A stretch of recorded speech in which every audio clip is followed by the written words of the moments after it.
그다음에 그 법무부에 이거 보셨는지 혹시 모르겠는데 지금 광역형 비자라고 하는 거를 지방 광역 정부에 주고 있죠. 지금 시범 사업 시작. 시범 사업으로 뭐 하고 있는 것 같더라고요. 울산이 하고 있는 것 같아요. 예, 그렇습니다. 제가 저번에 울산 타운홀 미팅 갔더니 그런데 제가 그때 들은 얘기로는 울산의 조선업 분야의 노동자를 구하기 어려워서 뭐 조선이 세계적 화랑이고 우리나라가 뭐 세계 1위의 뭐 엄청난 나라라고 하는데 조선 노동자를 못 구해가지고 심지어 정부도 아니고 지방 광역 정부에게 비자 발급권을 줘가지고 네네. 그래서 외국 노동자를 데려오게 해놨다. 그래서 결국은 울산 시장께서 그때 나오셨던데 그때 했는데 4,300명인가 뭐 4,000 몇백 명을 이제 들어왔다고 했고 예, 전체 인원이고요. 이제 들어온 게는 한 제가 알기로는 한 7,800명 정도 들어온 게 정확한 수준인지 기억이 안 나네요. 어쨌든 그때 들은 얘기야. 4,400명이라고 그러고 임금은 220만 원을 주고 있다고. 그래서 제가 그 얘기를 듣고 사실은 세부 내용을 몰랐는데 그게 외국인 노동자 220만 원 주고 채용을 해가지고 일을 하면 국내 노동자 일자리는 어떻게 되며? 네네. 우리 입장에서 보면 그 최저임금을 주고 있는 것 같은데. 네네. 그게 앞으로 조선산업 발전에 도움이 되냐? 그 사람들이 계속 숙련공으로 성장해서 중간 기술자로 그 성장을 해야 그 생태계가 유지될 거 아니에요? 네네. 근데 이 사람들 해가지고 뭐 한 1년 일하다 가버리고 또 220만 원 주고 쓰다 가버리고 이게 문제가 있는 것 같다라는 생각이 내가 펴드렸는데 나중에 보니까 요 비자로 들어온 게 4,000명이 아니고 허용 인원이 400 몇십 명이었고 그러니까 팁을 그것만 준 거예요. 근데 그 중에 88명인가가 네, 이제 됐다고 그러더라고요. 그런데 제가 드리고 싶은 말씀은 이게 과연 바람직하냐 이게. 고용 문제나 이런 거는 국가적 과제인데 예. 특정 지역에 그 비자 발급권을 줘가지고 그 지역에 필요한 노동자들 데려다 써라 이래버리면 국가적 통제 관리가 되겠냐 그 의심이 갑자기 들었어요. 네네. 예. 지금 당장 판단하기 어려우실 수 있는데 요거를 계속 유지할지 시범 사업이니까. 예, 시범 사업입니다. 평가도 얼른 해보고 과연 이게 정말 유지를 할 필요가 있는지 좀 점검해서 다음에 보고를 한번 해주세요. 예, 그렇겠습니다. 여기에 임금 문제하고 지금 들어오는 게 전체 조선 노동자의 과거 20%였는데 지금 30%까지 안에서 지금 외국인 노동자를 채용하고 있거든요. 그래서 조선 산업 분야의 노동자를 30%나 외국인 노동자로 쓰고 있다고. 예, 현재 그렇게 되어 있습니다. 이걸 좀 20%로 좀 낮추는 문제하고 임금이 최초에는 그 GNI의 80% 정도면 대개 한 3,500만 원 정도 내외였는데 줄여갖고 지금 최저임금으로 하다 보니까 지금 대통령님 말씀하신 것처럼 떨어졌고요. 그래서 요거에 최저임금이 아니라 지역별 그 생활임금 정도 수준은 돼야 되지 않겠냐라는 논의도 있는데 어쨌든 이게 국내 노동자들의 임금을 낮추는 그런 문제들도 있고요. 어쨌든 이 사람들 최저임금 받아갖고서는 지역경제 활성화에 전혀 도움이 되지는 않습니다. 뭐 골방에서 있다가 그냥 최소한의 생존만 하고 나머지는 다 봉국송금하고. 그런데 다만 과거에 산자부를 통해서 저희가 추천 들어오는 거하고 광역형 비자의 차이는 뭐냐면 광역형 비자는 지자체에서 현지하고 협의해갖고 현지에서 좀 양성을 합니다. 통합교육고 한국어 교육도 좀 시켜갖고 보내오는 거거든요. 네, 어쨌든 이건 면밀히 좀 검토를 해보겠습니다. 이게 우리 산업부 장관님 어디 계세요? 지금 마스가라는 이 뭐 해가지고 우리가 이제 조선 분야에 전 미국 진출도 어쩔 수 없이 하게 될 수도 있고 그죠? 또 뭐 경제적 요인으로 따지더라도 우리가 조선 분야는 경쟁력이 높기 때문에 계속 성장 발전할 가능성이 높잖아, 그죠? 네. 실제로 경쟁력도 뛰어나다고 하고. 그런데 이제 산업부 장관님, 노동부 장관도 얘기 좀 들어보세요. 이게 우리가 이제 국가 정책으로 특정 산업 분야에 예를 들면 재정도 투자하고 외교력도 집중하고 뭐 어쨌든 막 국가 역량을 총동원해 가지고 키우잖아요. 그 중에 하나가 이제 조선 산업이란 말이에요. 조선 뭐 원자력도 그렇고 뭐 방위 산업도 그렇고 뭐 반도체든 뭐 첨단 기술 AI 다 그렇잖아요. 근데 어쨌든 거기에 뭐 국민들 세금을 투자하거나 어쨌든 국가 역량을 투자해 가지고 이제 성장을 시키는데 그 성장에 따른 결과물을 제가 선거 때도 이런 얘기를 자주 드렸습니다. 우리가 새로운 성장 영역을 발굴해내되 그 새로운 영역에서는 최소한 기회도 공평하게 성과물도 공평하게 좀 가지게 해서 이 양극화를 줄여나가겠다. 그래서 성장 발전과 양극화 완화, 그러니까 공평한 기회라고 하는 것은 사실은 동전의 양면처럼 결합되어 있어야 되거든요. 근데 지금 조선 분야는 하나의 예인데 이런 식으로 이거 외국인 노동자 데려다가 막 최저임금으로 이렇게 국내 일자리 대체하고 그러면 지역 경제도 나빠진다고 막 항의하고 그래서 이 경쟁력을 가져가지고 그러면 이게 우리가 성장의 과실은 상층의 일부가 독식하고 나머지 밑에는 더 어려워지고 이렇게 되잖아요. 이러면 절대 안 되거든요. 예, 맞습니다. 근데 조선업이 하게 된 데는 불과 얼마 전까지만 하더라도 중국과의 이 경쟁 때문에 굉장히 어려운 상황이어가지고, 근데 마침 이제 대통령께서 마스가를 하면서 새로운 돌파를 마련을 했습니다. 그래서 앞으로는 조선업도 대기업 조선소뿐만 아니라 중소기업 조선소들 그리고 부품업체들 같이 대통령께서 계속 강조하셨던 게 생태계 말씀을 하셔서 생태계 관점에서 마스가 프로젝트도 진행을 해서 말씀하신 내용대로 뭐 일부 대기업만 어떤 이득을 보는 게 아니라 중소조선사들, 협력기업들 거기에 근무하는 노동자들까지 같이 어떤 혜택을 볼 수 있도록 그렇게 지금 방안을 마련하고 그 방향으로 가고 있고요. 지금 제 머릿속에서는 그 조선업의 그 외국인 노동자 30%까지는 안 되는 걸로 저는 생각해요. 내가 보기도 약간 그거는 의문이 들긴 해. 그렇게 많으면 이게 한번 확인해 보기로 하고. 30%까지 허용되게 돼 있습니다. 허용돼 있다. 네네. 그러니까 여기도 400 몇십 명 허용했는데 88명만 실제 채용했다고 하더라고요. 하여튼 그건 그렇고 노동부도 그런 문제에 대해서 목소리를 높여야 된다 그 말이에요. 근데 지금 조선 분야도 보면 일부 기업에서는 어쨌든 하청업체, 계열업체들의 상생 조치도 좀 많이 하는 것 같고 또 임금도 하청업체하고 본사 채용업체 임금도 똑같이 많이 뭐 같이 해주겠다라고 하는 그런 기업도 있더군요. 예, 그래서 대통령님 1월 23일인가요? 울산 다녀가시고 난 뒤에 후속 조치로 저희들이 어제 울산에서 조선업 르네상스 함께 만드는 좋은 일자리라는 주제로 타운홀 미팅을 했습니다.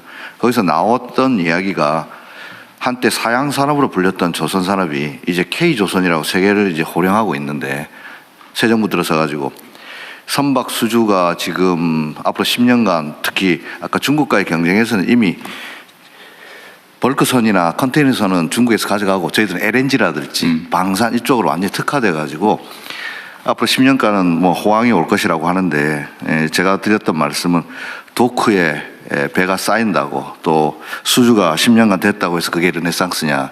결국 정부가 앞장서서 이 새로운 시장을 개척했다면 그 효과는 지역으로 또 좋은 일자리로 환류되어야만 그것이야말로 진짜 호황이라고 이야기할 수 있을 것인데 지금 벌어지는 일들은 수주는 많이 되었는데 결국 AI와 외국인 노동자에만 의존해가지고는 조선산업의 미래가 없다. 이런 것으로 어제 많은 토론을 했습니다. 그래서 결과적으로 거기서 제일 많이 나왔던 이야기가 결국 청년들이 선호하는 매력적인 일자리로 조선업을 발전시켜야 되는데 그러려면은 원화청 간의 격차를 없애야 되고 또 외국인 노동자 같은 경우도 꼭 필요한 분야가 있습니다. 근데 지금 대통령께서 지적하셨던 내용은 원청까지 지금 외국인 노동자를 고용한다. 이거는 진짜 안 된다라는 이야기라서 앞으로 법무부하고도 잘 협의해가지고 E7, E9 이렇게 구분되어 있는데 E9은 노동부가 주관하고 있고 E7은 법무부가 주관하고 있는데 외국인 노동력에 대해서는 좀 통합적으로 관리할 수 있는 방안 고민하겠습니다. 어쨌든 다른 부처들도 다 마찬가지인데 그렇죠. 우리 사회의 가장 심각한 문제는 양극화잖아요. 이 우리가 가진 자원이라고 하는 게 한정적인데 이거를 한쪽에서는 감당하지 못할 만큼 많이 가져가 썩고 있고 한쪽에는 없어서 기회를 아예 누리지도 못하고 방치되고 이러면 그 사회가 가진 자원 기회가 효율적으로 제대로 다 못 쓰여지니까 당연히 저성장할 수밖에 없잖아요. 그럼 이 공평하게 기회를 나눠 갖는 게 우리가 뭐 사회주의 하자는 건 아니지만 상식적으로 제도적으로 가능한 범위 내에서는 그렇게 만들어야 되잖아요. 그래서 기업이 발전하고 산업이 발전하면 거기에 종사하는 사람들도 동시에 또 중소기업도 동시에 혜택도 누리고 기회를 누려야 이게 활발하게 생태계가 만들어지잖아요. 그리고 지금은 전 세계적인 경향인데 이 수평적인 생태계가 아닌 수직적인 조직 구조로는 경쟁이 안 됩니다. 잠깐은 효율적일지 몰라도 길게 보면 창의성 부족으로 자발성과 창의성이 부족해서 경쟁에서 이길 수가 없어요. 지금 증명되고 있잖아요.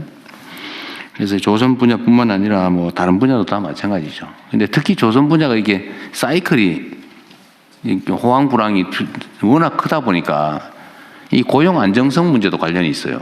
예. 그러니까 이게 한번 고용을 하면 그냥 불황기에도 그냥 끌어안고 있어야 된다고 하니까 아예 안 쓰려고 그러고 다 비정규직하고 하청 주고 하청업체도 이 불황 때문에 어떡하냐 그래 또 하청 주고 그래가지고 무슨 물량팀인가 뭐 이런 거 있죠. 물량팀. 그러니까 제한, 이 불법 있을 때만 제한으로. 도급하는 이게 비정상 구조가 만들어져 있는데 이 노동자들 입장에서도 고용 안정성도 중요한데 전체적인 일자리의 질을 높이려면 사실은 고용 유연성에 대한 일종의 뭐 양보라면 좀 그렇고 거기에 대해서도 좀 뭔가 대안을 만들어내야 됩니다. 이게 지키겠다고 버티지만 사실은 점점 줄어들고 그러니까 아예 신규 고용은 다 그냥 하청 주거나 비정규로 하거나 이래버리잖아요.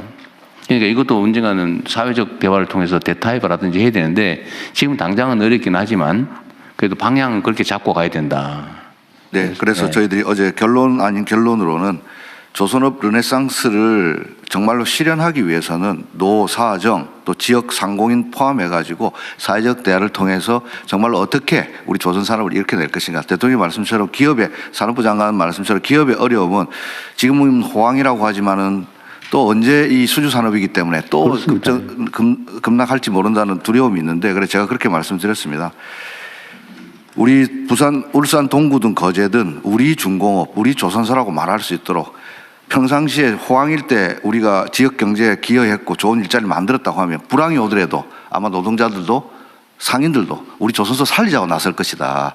자기 회사 망하게 하는 노조는 없기 때문에 그런 차원에서 거버넌스 형성이 중요하고 문제 제일 중요한 건 신뢰 구축이 중요한 것 같습니다. 그래서 이번에 물 들어올 때 노저라고 좋은 기회가 왔을 때 서로의 입장을 이해하면서 조선 산업을 우리 대한민국의 새로운 신성장 동력으로 만들기 위해서 노사가 한 발씩 양보하고 또 정부도 적극 지원할 것을 또 어제 말씀드렸습니다. 네. 어쨌든 얘기가 많이 옆으로 새긴 했는데 하여튼 우리 사회의 중요한 해결해야 될 과제 중에 하나가 지키자고 하는 게 결국은 더 많이 잃는 결과가 오는 경우가 많아요. 대통령님, 조금 전에 사이클 관련 고용 안전성 말씀해 주셨는데요. 차체에 대통령께서 말씀하신 고용 유연성 이슈가 몇 번 말씀을 해 주셨는데 지금의 말씀하신 것처럼 기업 입장에서는 고용 관련된 이 경직성 이슈가 워낙 크다 보니까 맞습니다. 고용을 하고 싶어도 못하는 경우가 많아서 말이 대통령께서 하도를 꺼내셨으니까 저희 산업부하고 고용부가 안정성뿐만이 아니라 유연성에 관련해서 같이 가져야 기업들 입장에서 균형을 잡을 수 있을 것 같습니다. 한쪽만 가기보다는 그렇게 한번 같이 들어보도록 하겠습니다. 그러니까 나도 얘기한 김에 한 번 더 하면 이게 사회적 대화위원회가 해야 될 제일 중요한 일인데 입장이 딱 그렇더라고요 보니까. 노동자들 입장에서는 정규직 자리를 가진 사람 입장에서는 해고되면 죽음이다. 나가면 너무 춥다. 얼어 죽는다. 소위 사회 안전망이 너무 취약하고 다시 재취업 가능성도 없고 정규직과 비정규직 격차가 너무 크다 보니까 절벽 위에 서 있는 그런 느낌인 거죠. 악착같이 지키는데 물론 그 사람들은 지키겠죠. 근데 문제는 기업 입장에서는 저 한 번 정규직으로 뽑아놓으면 절대로 저거를 뭐 불황에서도 대응해서 내보내거나 안 되니까 다시는 안 뽑는다는 거예요. 정규직을. 기업 입장에서도 이해되는 바가 있잖아요.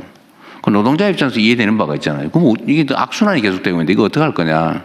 결국 안전망이 가는 문제죠. 그래서 제가 계속 정규직이나 비정규직이나 보수가 오히려 비정규직이 더 많아야 된다. 다른 나라처럼. 그래야 그만두더라도 불안하지 않게.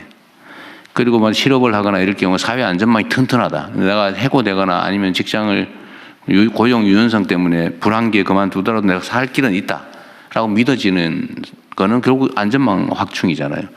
그 안전망 확충에 돈이 들잖아요. 그럼 결국 기업들이 부담해야 된단 말이에요. 그러니까 이거를 크게 보고 유연성도 양보하고 기업 입장에서 부담도 좀 늘리고 유연성을 확보하면 기업의 효율이 높아질 테니까 그럼 수입이 더 생기면 그중에 일부를 내놔야죠.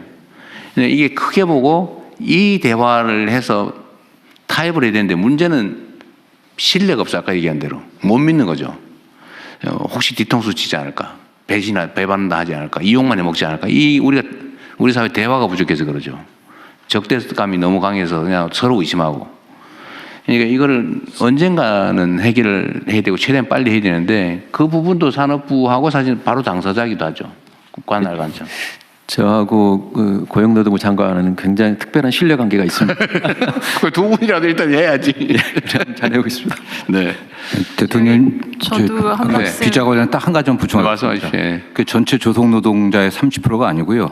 그 과거 우리 한국 노동자들이 좀 기피했던 용접, 도장, 전기원 이 세 가지 분야입니다. 네. 거기에서만 지금 그 시범을 하고 그렇다고. 있습니다. 네. 뭐 그렇게 할 수 있죠. 대통령님 저도 네. 한 말씀. 말씀하십시오. 그 중소기업이 제일 복잡한 지역이지. 네, 그 사실은 이제 노동조합법에 가입해 있는 노동자들과 이 대기업과의 노사관계가 정리가 되면서 벌어진 문제가 굉장히 많은 조건들이 대기업에 다니는 사람들에게는 좋아졌지만 상대적으로 그걸로 인해 나온 이익의 부분들이 이 중소기업과 다른 부분에 가는 부분이 줄어든 거라고 저는 생각을 합니다. 네. 그래서 이 부분이 지금까지의 노사정 관련된 부분에서도 되게 많은 부분 대기업 노조와 그 대기업들 간의 이 타결 그리고 그 사이에 중소기업들 관련자들이나 소상공인 관련된 부분들은 참여자의 숫자도 굉장히 적고 이러다 보니까 전체적으로 최저임금을 결정하거나 여러 가지 단계에서 대기업과 대기업 노조 간의 결정들이 오히려 영향은 중소기업과 소상공인들에게 다 미치는데 여기에 대한 입장을 낼 수 있는 자리도 내용도 이 숫자도 없다라는 부분들이 저는 지금의 문제를 그렇죠. 되게 많이 가져왔다 생각합니다. 그래서 그런 부분에서 이제 어떻게 이 유연화 관련된 얘기가 나올 때 이들의 참여도 좀 더 확대시킬 네. 거냐라고 하는 부분도 저는 좀 같이 열어서 생각해야 된다고 봅니다. 한때는 물론 흘러간 과거의 뭐 유행가 같은 거긴 하지만 만국의 노동자여 단결하라 뭐 이런 얘기도 있었는데 뭐 그거는 사실 이상에 관한 거고 문제는 대기업의 정규직 노조 예를 들면 여기는 이제 자기 입장이 중요하니까. 근데 사실은 제3 하청업체, 비정규직 아니면 실업자 여기에 대한 배려를 할 수가 없는 상황인 거죠. 이제 사실 노조의 조직 형태도 여기에 영향을 미치는 것 같아요. 예를 들면 기업별 노조, 그렇습니다. 정규직 노조, 비정규직 노조, 사내 하청 따로 이런 것도 뭐 영향을 미치는. 그래서 결국은 산업별 노조 형태하고 임금 교섭도 산업 단위로 이렇게 광범위하게 해줘야 사실 그 사회가 좀 뭐라 그럴까 정상화될 텐데 너무 하다 보면 너무 밤새야 될 것 같습니다. 이제 그만해야 되겠 오늘은. 어쨌든 신뢰를 회복해서 아까 산업부 장관님하고도 머리를 맞대고 해서 제일 중요한 거는 제 느낌으로는 신뢰입니다. 기업은 기업대로 과거에 불황을 겪었던 어려움이 있는 거고 노조는 노조대로 공장 밖으로 쫓겨났다 보니까 그걸 또 안 쫓겨내려고 하는 그런 것들이 있는데 새 정부 들어서 최소한 이런 신뢰를 회복하고 또 우리 중기부 장관님 말씀하신 제가 어제 타운홀 미팅할 때 첫 번째로 모셨던 분이 지역 상인들이었습니다. 그래서 그 거버넌스에도 참여시키도록 하겠습니다. 어쨌든 뭐 오늘 여기서 계속 얘기할 수는 없는데 하여튼 제가 그 사회 발전 역량은 결국 그 사회의 민주 역량이 달려 있다. 민주주의 역량이 달려 있다고 하는 얘기가 사실 이런 것 때문이에요. 모든 게 결국은 각각의 개인의 권리, 인권을 존중하고 합리성을 존중하고 공정하고 투명한 이게 다 민주주의 가치잖아요. 근데 이게 제대로 좀 작동하는 그런 나라를 만드는 게 우리한테 제일 중요한 과제인 것 같습니다. 이게 각계의 의제들은 나눠져 있지만 그래서 이거는 끊임없이 또 각 부처에서도 내부적 논의도 좀 하시고 지금 노사 경사노위 그것도 구성이 됐으니까 그 대화도 좀 잘 하시고 그렇게 하십시오. 네, 그렇게 하겠습니다.